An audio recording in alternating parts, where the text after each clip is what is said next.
ഇതുവരെ പറയാത്തൊരു കാര്യം എന്നെ ഓരോ പ്രാവശ്യം ഞാൻ ശ്രദ്ധിക്കാറുണ്ട്. ഞാൻ ഈ ഓർക്കസ്ട്ര ഇങ്ങനെ വായിച്ചു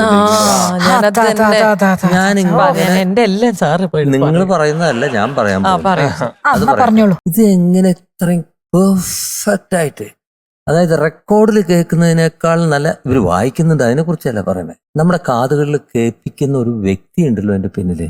who is doing this mixing, engineering? Jubin Jubin Jubin Jubin ഒന്ന് ഇങ്ങോട്ട് വരാമോ? ഞങ്ങളൊന്ന് കാണട്ടെ. ഒന്ന് വരാമോ? കാണണം.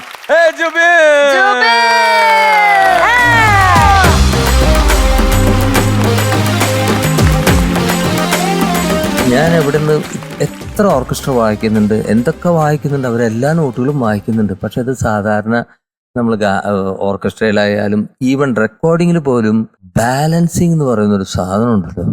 അത് പോയി കഴിഞ്ഞു കഴിഞ്ഞാൽ ഇതിന്റെ പകുതി നിങ്ങൾ പാടുന്നതും അവർ വായിക്കുന്നതും ഞങ്ങൾ ഉഗ്രൻ ഉഗ്രൻ എന്ന് പറയുന്നതിന്റെ പിന്നില് the main hand behind it is U.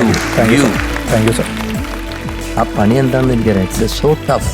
കാരണം വയലിൻ വായിക്കുമ്പോൾ വയലിൻ കേൾക്കണം. അതിൻ്റെ കൂടുതലൊരു ഫ്ലൂട്ടിൻ്റെ ഒരു ചെറിയ ഓബ്ലിഗേറ്റ പോകുമ്പോൾ അത് കേൾക്കാണ്ട് പോകും. വയലിനല്ലെന്ന് വെച്ചിട്ട് അത് വിടും, ബാക്കി ഫ്ലൂട്ട്. പക്ഷേ you are everything has come out.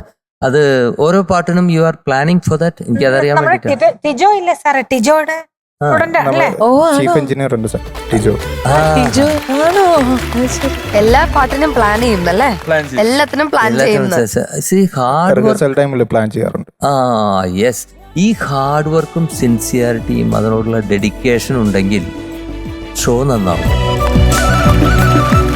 റെക്കോർഡിങ്ങിൽ വായിച്ചിരിക്കുന്ന notes ഇപ്പോൾ വയലൻസ് ആയാലും ഫ്ലൂട്ട് ആയാലും ഗിറ്റാർ ആയാലും തബലയായാലും കീബോർഡ് പിന്നെ പറയാ വേണ്ട, കംപ്ലീറ്റ് ഓൾ ഇൻ ഓൾ. ഇവരൊക്കെ വായിക്കുന്ന നോട്ടുകൾ എന്ന് പറഞ്ഞു കഴിഞ്ഞാൽ റെക്കോർഡിങ്ങിൽ വായിക്കുന്നത് ബിറ്റ് ബിറ്റായിട്ട് എടുക്കുന്ന ഒരു കാലഘട്ടത്തിലാണ്. പക്ഷെ ഒറ്റയടിക്ക് എത്ര പാട്ടാണ് അവരിരുന്ന് വായിക്കുന്നത്. ഇമ്പോസിബിൾ. ഇതെല്ലാമാണ് ഒപ്പം. ഇതേപോലെ പാട്ട് പാടുന്നവരും കൂടി കിട്ടിക്കഴിഞ്ഞാൽ ഇപ്പൊ ഇവിടെ എനിക്ക് തോന്നണത് ഞങ്ങളൊക്കെ ഇവിടെ ഒരു പോരായ്മയാണ്. അല്ല, ഞങ്ങൾ ആസ്വാദകരായി മാറി കഴിഞ്ഞു. ഞങ്ങൾ പിന്നെ ഇവിടെ ഇരിക്കണോണ്ട് എന്തെങ്കിലും പറയുന്നു എന്നുള്ളതേ ഉള്ളൂ. അത് നിങ്ങളൊരു ഫ്രണ്ട്സ് ആയിട്ട് പറയണ പോലെ അങ്ങനെയൊക്കെ എടുത്താൽ മതി. ഞങ്ങൾ ശരിക്കും ആസ്വദിക്കുകയാണ് ഓരോ മൊമെന്റും.